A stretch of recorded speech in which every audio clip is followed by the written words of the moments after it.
Welcome to the Living the Dream podcast with Curveball. If you believe, you can achieve.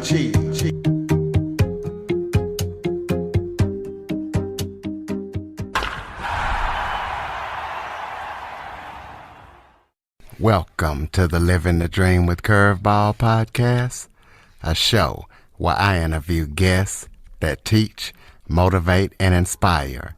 And today, I'm going to be joined by author and financial advisor, Michael Lynch. So we're going to be talking retirement planning. But before we get started, I just want to let you know this book is meant for educational purposes only. It's not intended to be personal financial advice for the simple reason all situations are unique, and it's not written for you personally. Michael is a registered representative of Offer Security Investment and Advisory Services through MML Investment Services. So, Michael, thank you so much for joining me today. Thanks for having me. Curtis. Appreciate it. Well, why don't you start off by telling everybody a little bit about yourself? All right. Well, I'm a personal financial planner. I like to say I help people, retire and make smart money moves so they can retire on their own terms, educate their kids, and make sure that no matter what life throws their way, they and the people they love are never, ever, ever poor. Because you know what? That's not good. Work with a wide range of people. Income from $30,000 a year to over $3 million a year. It's kind of all the same, Curtis, if you really look at it, at least in that kind of a range. And it's incredibly, it's great. I started at 32. I'm 52 now. And it's one of those careers where you can kind of combine social work and business. You can do well by doing good. And it's been a wonderful journey.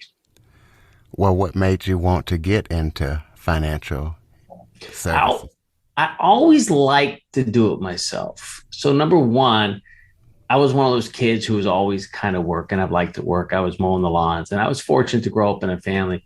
My father owned a construction company, so I could go do some pretty fun work at a pretty young age. And so I always earned well and always had money jingling around in my pocket a little bit because of that. And I was naturally frugal. And by the time I got out of college, I just loved doing like the employee benefits, figuring out the 401ks and the 403bs, and then the Roth IRAs came. And my first career, believe it or not, was media. I was a writer. I was a magazine writer, an opinion writer, and a feature writer. And so that combined the skills of really interviewing people, figuring stuff out, and then communicating complex topics in ways that people could understand it.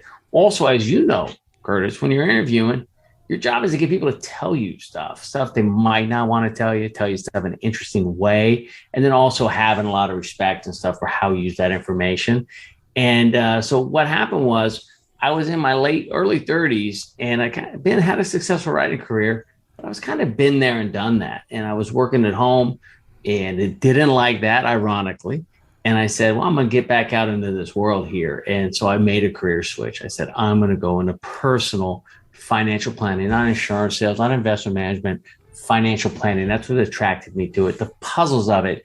And I'm going to provide the kind of advice for ordinary Americans that the super wealthy get: customized, fiduciary, individualized advice. And I never looked back. It's just been a fantastic move 20 years later. Just been fantastic.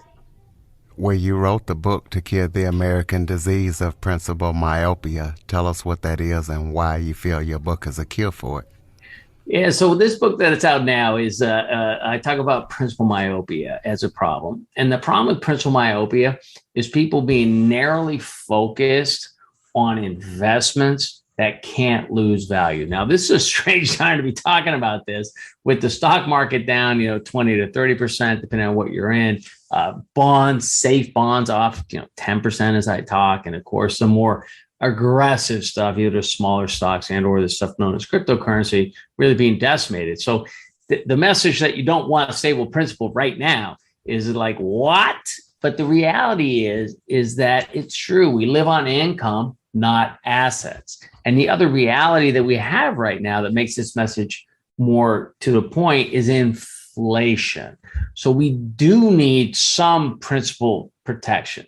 We do need some safe assets that don't allow principals to move. But in general, what we need is we need a lifetime of inflation adjusted income.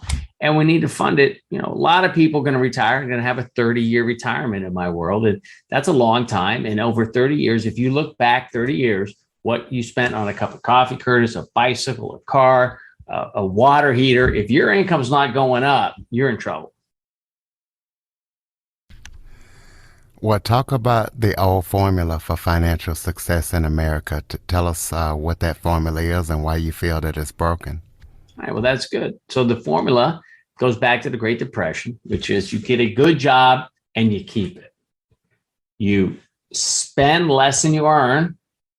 You put the money in a safe place and you live off the interest, not the principal, right? That's what we learned from our grandparents, I would think, and our parents.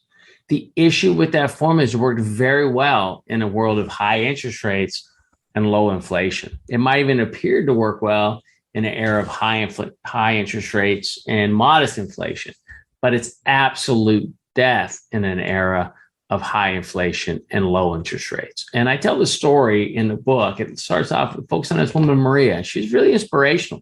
Immigrant in America. She had amassed $500,000 working in factories, never married, never had kids. So that helps you save some money, by the way, although kids are fun. So I'm not advocating that on Father's Day. Congratulations to you, Curtis. Happy Father's Day. And she had $2,000 in Social Security, always working in a factory. And by the time she saw me, that $500,000 before the financial crisis was safe in the bank, and it was giving her 5%, $2,000 a month. By the time she got to me, it was giving her $2,000 a year. She was worried. She was in pain. She didn't know what to do. And what she thought was safe was, in fact, extremely risky because she was living off the income, not the principal. And nobody likes to invade principal. It's a very bad feeling for invading principal. So what's the solution? Well, the solution is a system. The solution is not one thing. It never is one thing. It's always diversification allocation. There is a role for that money in the bank and probably 2-3 years of income at least.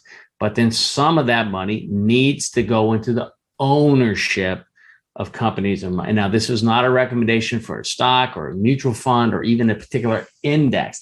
It's just a recognition that wealth is owning assets. And wealth in America, the wonderful thing about the mutual fund revolution and shareholder capitalism is that for $100 a month, we can own all the companies in America. And if we own all of them, we own the bad with the good, but the good outweigh the bad over time historically. And not only will our wealth grow, but our income will grow with it. And that can drive a 30-year retirement. And that, more importantly, which is not really in the book, but it's going to be a topic of my next writing, it drives intergenerational wealth, which is fantastic. And I think that's coming right down. What is the main paradox of retirement planning? The paradox is this: we live on income, not principal, right? When we're working, it's our income. It's our income we live on. You know, if our investments went away, I don't know your situation, Curtis, so I'm not going to say, but I know my situation. If I lost all my investments and I could still earn a living, I would be fine. And I know like most people at this young age, if I lost all my assets, I lost my income, but I kept all my assets, my lifestyle would change. And it's the same for retirees. Retirees live on the income, not the principal. Yet what they worry about in the short term is short-term principal values. And it causes stress. It leads to investment mistakes. It leads to misallocation of assets. And that's the paradox. That's the paradox. Well, you talk about how what investors say is safe is risky and what's risky is safe. So tell us what you mean by that. What I mean is, I think most of us, we look so much in the present and we sort of discount the future, right? And so what we'd say a lot of times, if we're going to make good decisions, whether it's about a diet, which I know you've done shows on, whether it's about exercise, whether it's about modest use of alcohol and or smoking, is if we want this current us to be good to the future us, right? And we have to think about the future us. So if we think about the future us, what seems safe today something that can't move, that can't go down, that can't cause me stress, is in fact going to be risky in the future, because if it can't go down, it can't really go up, and it's going to lose value. Now, the nature of inflation, we're in a high inflationary environment right now. And I'm not here suggesting that it's going to persist at this level. I don't think people want it to persist at this level. And I have a feeling it's not going to persist at this level, although my guess is as good as anybody's, which means it's not good at all. However, what I will say is even at historical levels of like 2%, a dollar becomes 50 cents anywhere between 25 and 35 years. And so what that means is a consistent erosion of purchasing power. So safety needs to be defined as having money that you to spend when you need to spend it. And the money that you're going to need to spend in 20, 30 years needs to be at risk today of principal fluctuation, because otherwise it will just not be able to grow to do the job that needs to be done. If financial experts recommend that you purchase income annuities for safety and retirement, why do you feel that so few Americans take this advice? This is called the annuity puzzle, right? And so let me ask you, Curtis, maybe you could play a game with me. And, the annuities have a lot of great features to them, and they have a lot of guarantees, and they will keep the money coming typically as long as you're there to catch it, if it's a certain type of income annuity, right? So I am actually not one of these anti-annuity investors, advisors. I use them all the time. They're contracts. You got to understand them. You got to understand the restrictions. You got to understand the fees. That said, here's another paradox. When academics at like behavioral psychology experiments, Stanford and other places, when they run experiments, they find that people with income every month are happier than people with the equivalent amount of assets. Okay. So if I could say $500 a month is the same as having that $6,000 a year, believe it or not, is the same as having $100,000 in an investment. We call it the joy of income. They feel better if they have that $500 a month than if they have that $100,000. So I call it the joy of income versus the aggravation of assets, back when I used to do my radio show. But yet anybody, Curtis, can take $100,000 of their assets and buy that $500 a month income. Now, it might be $400, it might be $550. That's going to depend on your age and the insurance company. So again, these are round numbers. I'm just quoting it. But yet, when I ask you a question, I say, Mr. Jackson, I got a deal for you. You give me $100,000, and I'll give you $500 a month for as long as you live. And once you assume room temperature, or in your spouse, it could be for you and a spouse, although it'll be less, I get to keep the rest of the money. What do you tell me? I'd be like, no, I don't think so. $100,000 for $500 or less. That doesn't really sound like a great deal. Exactly, because you are a human being and not an academic or a computer. And so that's why people don't use them, because they don't strike them as a good deal, because what they feel like is they're giving up a large chunk of money that's right there that they could hug, that they go get, they have flexibility with for a long stream of income that they may not be around to enjoy. And I think intuitively too, they understand the inflation issue, which is people will say, well, annuities are income for life. Well, they are, but pensions, you can meet an 85-year-old with a pension, and it's going to be very small in many cases. And I'm like, I was thinking of a case I had with a client, and mom was a widow of an executive at a big corporation. I said, well, how is a pension so small? She was the executive at a big corporation. Well, the pension came out in the 80s, and we had the great inflation to reduce the value of it, right? Because the pension didn't grow. Then it got cut in half when somebody died. And pretty soon it's barely enough money for the oil bill. So I think that's it. It's intuitively a good tool, because you could say, well, I'm having guaranteed income. But my point is, it's only guaranteed at first. After that, inflation is going to move it up or down. So I think people intuitively understand that. And they're more comfortable with what they like, the flexibility. Like you said, I'm not giving you $100 for $500 a month, which, by the way, would be a good deal right now. But you're going to say, no way, Mike, I ain't going to do it. Well, what should people expect if they do decide to invest in stocks or put some of their money in stocks? Oh, they're going to expect the ride is rough. The ride will be rough. See, what happens is, and this is in my book, I get the real data in my book, and you can go look at the charts and graphs. Believe it or not, the most common return in the stock market. So if we look at January 1 to December 31st, the most common return is greater than 20% return. Also, you get a lot of negative 10s and negative 20s, right? So in general, if it averages out, what we see is we get 3 years of up for 1 year of down. And that year down can be down. Also, in any given year, when we talk about the stock market now, I'm referring to the broad U.S. stock market known S&P 500. It might be a Ibbotson index, but it's 500 to 1,000 stocks. So it's not just one or two stocks. So what you end up with is, again, 1 year down for about 3 years up. Now, what does that mean to make it real and put it in reality? Let's say, Curtis, you're going to retire and you're at 65 and you're good health. So we say, look, we're going to run you to 95. Now, I'm sure you know people that are older than that probably, right? Actually, I know somebody that's like 94 right now. That's right. Good. And they probably want to get to 95, don't they? Yep, they absolutely do. People say, the reason I say that is people say, well, I don't want to live to 95. Well, I tell them, I said, well, you're not 94. When you're 94, you're going to want to live till 95, right? So we're playing along here. We're going to have to go 30 years. So we're going to go 65 to 95, 30 years. And so we're going to take 4 and we're going to divide into 30. And we're just going to come up with 7 because that gives us 28, right? And so what I'm going to say to you, and I'm going to be able to say with some confidence, Curtis, you're going to have 7 times in your retirement where your stock market, your investments that are at risk, and they're not going to be all your investments, but the ones that are at risk are going to be down. And when they're down, they're going to be down 10, 15, 20%, not unlike right now, which means per 100,000, you only have 80. You might have 75, you might have 85, but you're going to see substantial downs. So you've got to be prepared for that. You got to understand it. You got to recognize it's going to happen. You got to expect it to happen. More importantly, you got to know what to do when it happens.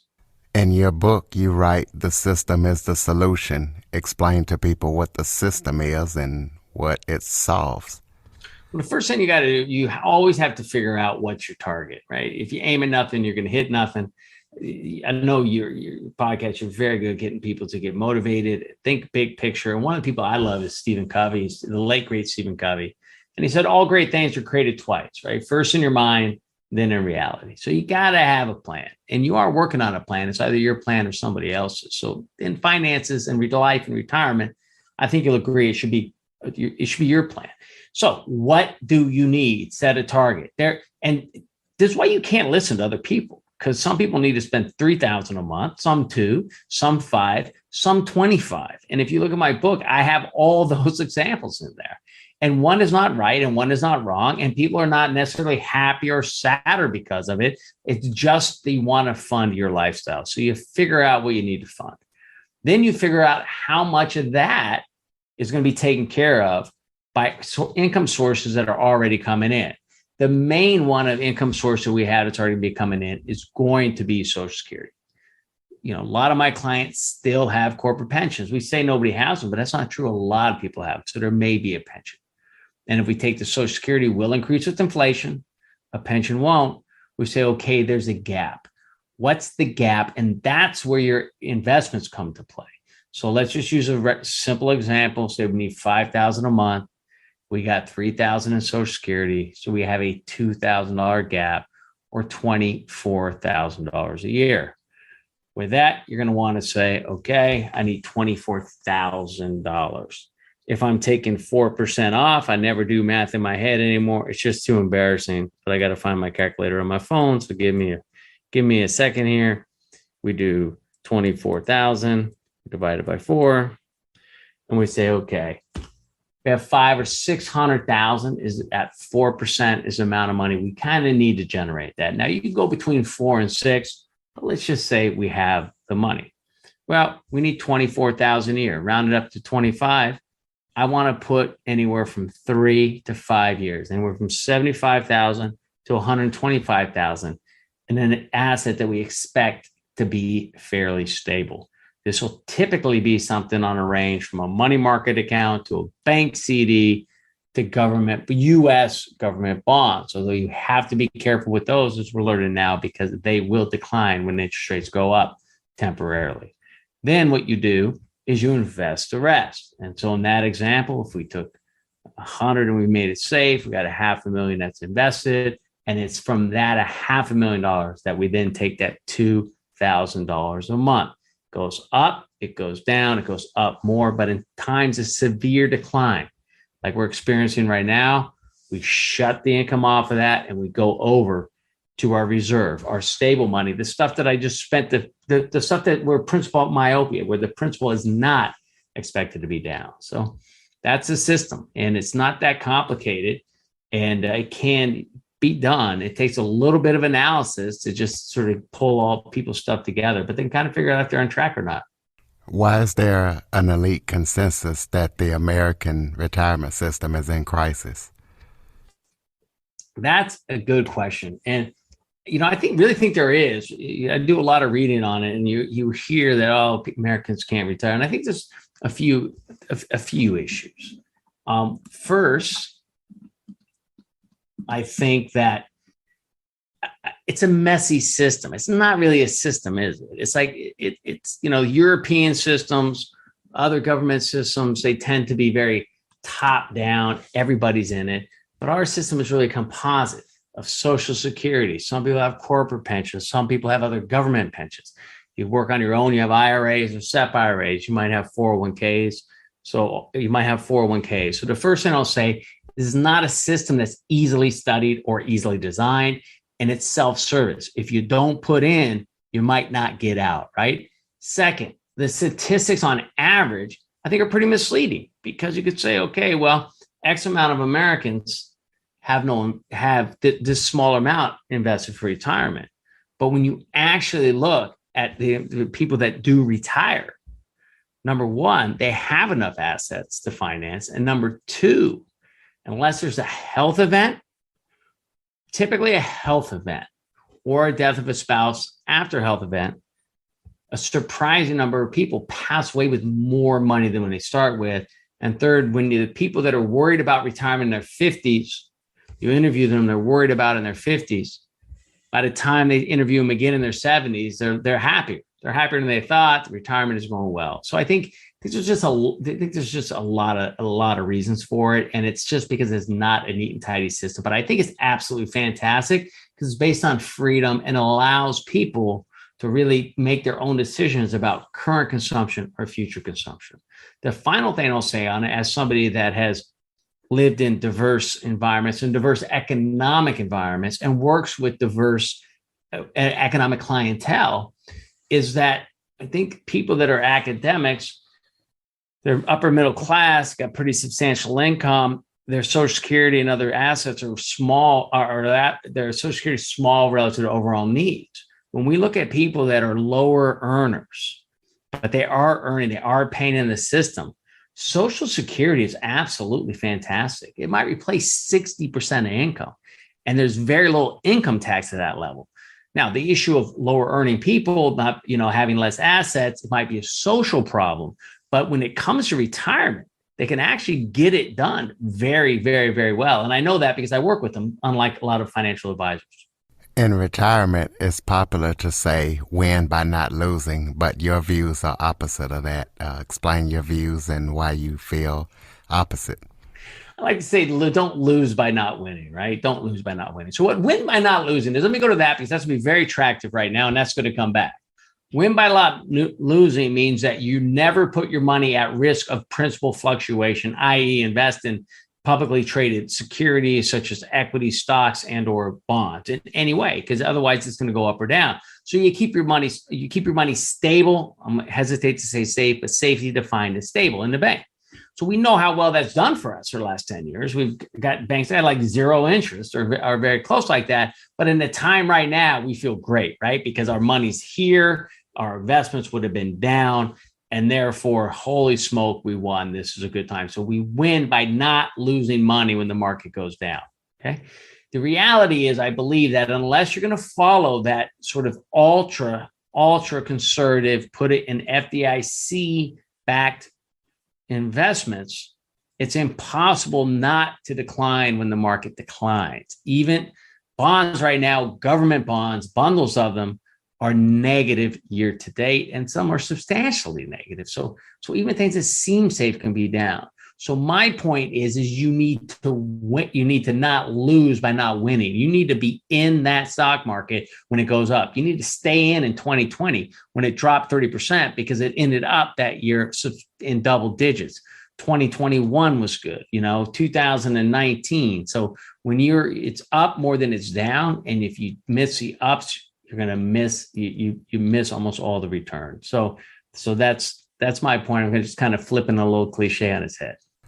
So tell us about any upcoming projects that you're working on that people need to know about.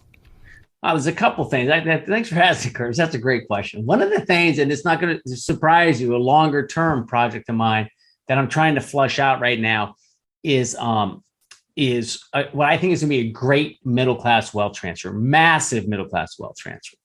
And what I mean by that, I think a lot of your listeners can imagine this. So while we're working, our lifestyle is kind of constrained by our income. So if I'm a middle income person, I have a middle income lifestyle. Now I'm doing what I'm supposed to be doing. So I'm saving 10% into my employer plan, $1 and $10. That's a classic formula for success in America, one that really does work. And I'm getting a match and I'm not spending it. So that with Social Security should take care of my retirement if I started early enough. Meanwhile, my parents now are the first generation that also had these retirement plans. So now they have that retirement plan. They're living off the interest, not the principal. They're living on the income. They're not depleting it, as I said. And so, my parents are 30 when they had me, let's say. So by the time they're 80, right? I'm 50, 90, I'm 60. So by the time they pass, because we don't want that early, the money's going to go to the kids. And when that money hits the kids, it's going to be a massive infusion on top of an already well set financial situation. And I think it's just going to be huge. I think, the middle class is just about ready to explode in wealth in this country. And it's because of that retirement system I talked about that I like so much. That focuses on assets and not just income and annuities. Pensions don't create wealth. They don't pass from generation to generation. 401ks and IRAs do. So that's one thing that I'm really trying to do some writing about it in early stages. Well, give out your website info, any social media links where people can stay connected with you or contact you. Yeah, thank you so much. Yeah, go to www.simpleandbig.com. www.simpleandbig.com. You can sign up for my newsletters. I have a course on there that I teach my book. I've spent a lot of time on it, a lot of money creating it. It's my first online course. Due to the regular story stuff that we talked about earlier at this, not be doing personal investment advice and also not wanting to charge for investment advice that wasn't personal, I am offering it free, complimentary copy. Go to simpleandbig.com, see my courses and sign up. I think that you'll like it. It's modular, it's quick, it hops, and if you're planning on retirement or getting close to it, that's just a great place to go. So it's simpleandbig.com. You can sign up for everything right there. Email mlynch@barnumfg.com. But go to that website and you can get us through that website. Close us out with some final thoughts. Well, I just want to thank you for having me and taking the time out, Curtis, on Father's Day. I hope it's just a wonderful day for you. It's a great show. There's not one right way to do it. There's just a right way for everybody to do it for themselves. And I think that's the key, Don't let anybody push you around. Financially, no, nobody's going to do it for you. You have to do it yourself. If you don't put in, you can't take out. But really explore all your options. Look broad, look historically, and then go hard at it. And you'll get both what you want and what you need in this world. I believe that's the case. Ladies and gentlemen, simpleandbig.com. Michael Lynch. Please be sure to follow, rate, review, and share this episode to as many people as possible, especially those who are looking to retire. And Android listeners, go to the Google Play Store and download the Living the Dream with Curveball podcast app. Michael, thank you so much for joining me today. Well, thanks for having me. Happy Father's Day.